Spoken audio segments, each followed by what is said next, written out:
మన దేశంలో ఆలయం కట్టడానికి అనుమతులు కావాలి.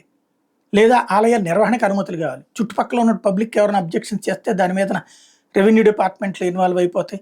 పోలీస్ డిపార్ట్మెంట్లు ఇన్వాల్వ్ అయిపోతుంటాయి. గుళ్ళు తీసేసినవి కూడా చూసాం కదా! కాలువ గట్ల దగ్గర కట్టినయో లేకపోతే గనుక ఇంకోటి.